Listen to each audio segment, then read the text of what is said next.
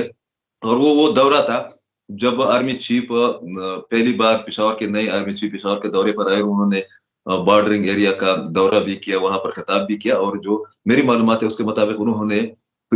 Briefing جب لی کور کو کمانڈر پشاور سے تو اس کے بعد کہا کہ 0 ٹالرنس ہے اور یہ جو مذاکراتی عمل آپ لوگوں نے شروع کیا تھا اس کی رپورٹ بھی دی جائے اور اس پر مشاورت بھی کی جائے کہ کرنا کیا ہے. باقی صوبائی حکومت, ہمارے حکمران, ہمارے سیاستدان اور وفاقی حکومت لا تعلق ہے, ان کو گڑی کی فکر لگی ہوئی ہے. ٹھیک. عقیل یوسف زئی صاحب, بڑی تفصیلی آپ نے جو یہ ساری بات بتائی. ایک تو آپ سے بات کرتے ہوئے نا یہ اس چیز کا بھی ڈر رہتا ہے کہ جیسے ہی آپ میرے پروگرام میں کبھی کبھار آتے ہیں تو ساتھ ہی آپ کو جو ہے وہ خفیہ ہاتھ فون شون کھڑکا دیتے ہیں, آپ کو کالیں آ جاتی ہیں, آپ کو میسج آ جاتا ہے. خیر ہم عادی ہو گئے ہیں, کوئی ایشو نہیں ہے. میں تو اسی سے کہ بھائی میرے پروگرام میں آنے کی وجہ سے کچھ نہ ہو جائے آپ کے ساتھ. تو اچھا مجھے یہ بتائیے, لیکن پھر بھی ہم آپ کو پروگرام میں لیتے رہیں گے, ٹھیک ہے؟ ہماری ذمہ داری ہے کہ ہم لوگوں کو دیکھا, ہم کسی کی حمایت یا مخالفت تو نہیں کر رہے, ہم صرف یہ پوچھ رہے ہیں کہ بھائی ہماری اگر مذاکرات کی پالیسی ہے نیکٹا نہیں تو اس میں عالیہ سے کتنا پوچھا گیا تھا, اس میں عقیل سے کتنا پوچھا گیا تھا, اس میں صوبائی حکومت کا سٹیک کیا ہے, اس میں پولیٹیکل پارٹیوں کا سٹیک کیا ہے, اور آپ لوگ ابھی تک سو کیوں رہے تھے. یہ جو آپ ڈیٹیلز ہمیں بتا رہی ہے نیکٹا ہے کس لیے یا نیشنل سیکیورٹی کمیٹی کس لیے ہے, یہاں پر ایپیکس کمیٹی ہے, ہم تو صرف سوال اٹھا رہے ہیں اور تفصیلات بتا رہے ہیں, مفت میں ان کو تفصیلات دے رہے ہیں. ایگزیکٹلی, بالکل. آپ کو جتنے مرضی فون آئے میں نے آپ کو اپنے پروگرام میں ضرور لیتے رہنا. اچھا, آپ سے اب یہ پوچھنا چاہتی ہوں, دیکھیے اچھا ایک تو مجھے سوال پہلے جو میں کرنا چاہتی ہوں وہ یہ کہ آپ نے کہا کہ امریکہ کی طرف سے بھی جو ہے وہ وارننگ آئی ہے اور بتایا گیا, تو کیا حکومت کے پاس آئی ہے, پاکستان کی حکومت کو کہا گیا ہے, افغانستان میں کہا گیا ہے, یہ کہاں پر انہوں نے یہ بات پہنچائی ہے میسج؟ نہیں, اوور آل ایک بریفنگ ہوتی ہے امریکن سسٹم کے اندر اور اس بریفنگ میں وہ لائیو بی بی سی اور سی این این نے اور باقی تمام چینل نے کل چلایا بھی ہے. وہی والی بات گفٹ والی بات جو ہے نا, میں دوبارہ نہیں دہرانا چاہ رہا ہوں, گفٹ بہت اچھی بات ہے, چاہے وہ گدا ہو یا جو کچھ بھی ہو, گڑی ہو, تو ہم نے اس کا نوٹس نہیں لیا. میرے خیال میں پاکستان کے 1-2 چینل نے ان کو کیا, مگر میں نے پھر نیو یارک ٹائمز میں باقی دیکھا بھی کہ ان کا جو ایک مشترکہ ایک ترجمان ہوتا ہے جو کہ پینٹاگان, وائٹ ہاؤس اور اسٹیٹ ڈپارٹمنٹ کے بہاف پر وہ بات کرتے ہیں, تو ان کے ترجمان نے لائیو ایک پریس کانفرنس میں یہ باتیں بتائی ہے اور ان کی 2-3 پوائنٹس ہیں. وہ ایک یہ کہ افغانستان میں جو وعدے ہمارے ساتھ دوحہ ایگریمنٹ کے درمیان کیے گئے تھے وہ پورے نہیں ہو رہے, اور ہم جو کشیدگی ہے یا وہاں پر جو انسانی حقوق کی خلاف ورزی ہو رہی ہے ہم اس سے مطمئن نہیں, اس کو بہت تشویش کی نظر سے دیکھ رہے ہیں. دوسرا یہ ہے کہ ٹی ٹی پی کی شکل میں جو پاکستان کے خلاف وہاں پر حملوں کی تعداد بڑی ہے.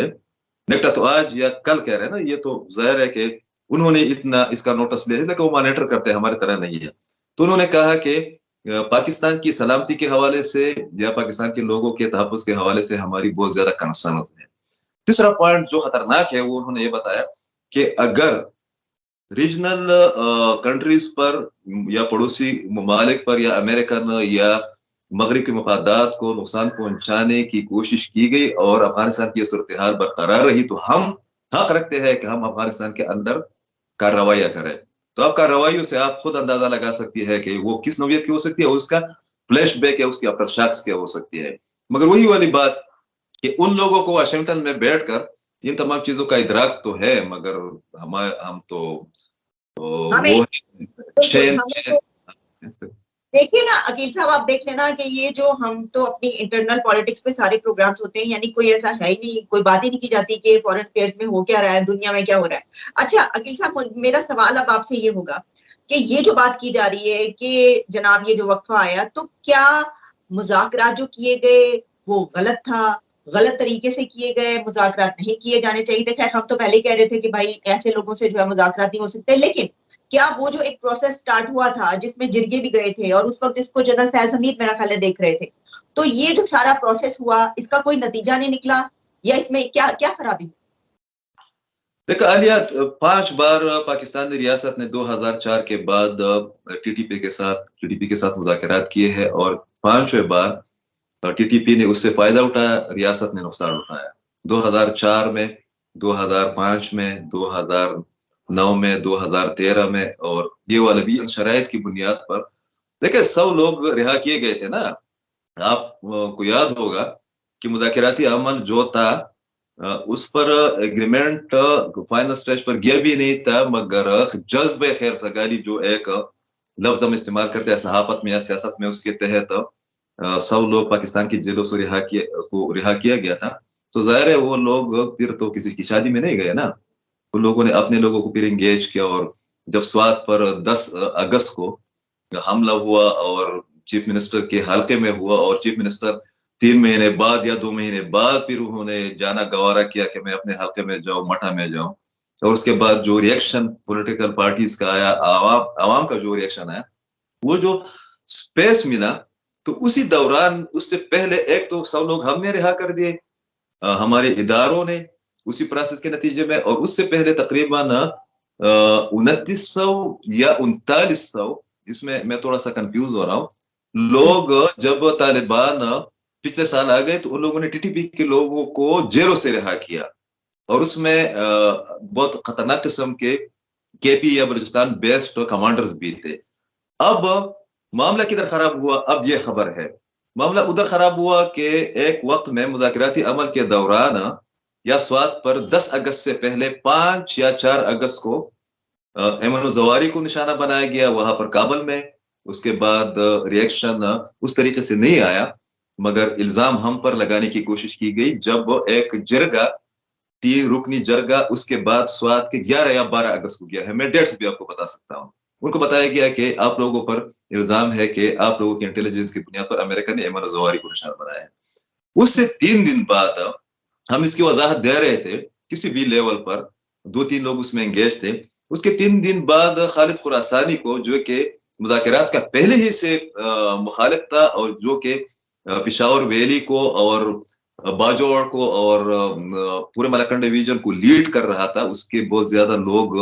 گراؤنڈ پر موجود تھے, ان کو 2 اور کمانڈروں سمیت کابل ہی میں مارا گیا. جس کے بعد خراسانی اور جو ہارڈ کور اور چند لوگ تھے, چند گروپس تھے, وہ لوگ حملہ آور ہو گئے خیبر پختونخوا پر, بلوچستان پر اور ایکسپارٹا کے مختلف علاقوں میں. اور یہ اسی کا تسلسل ہے کہ اس کے بعد ہم لوگ کے تعداد میں اضافہ ہوا. اس کے بعد کیا ہوا؟ اس کے بعد یہ ہوا کہ ہم نے صرف ایک بندے کی 2 بندوں کے ہم نے سٹیٹمنٹ سنی. ایک رانا ثناءاللہ نے کہا کہ یہ تو چند واقعات ہوتے رہتے ہیں, کوئی ایشو نہیں ہے, یہ آن ریکارڈ ہے, انہوں نے بتایا.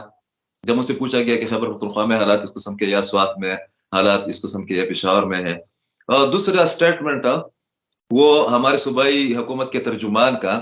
برسر صاحب کا گیا, انہوں نے کہا کہ نہیں وہ تو کوئی حملہ انہوں نے نہیں کیا تھا, وہ تو اس طرح ہوا تھا کہ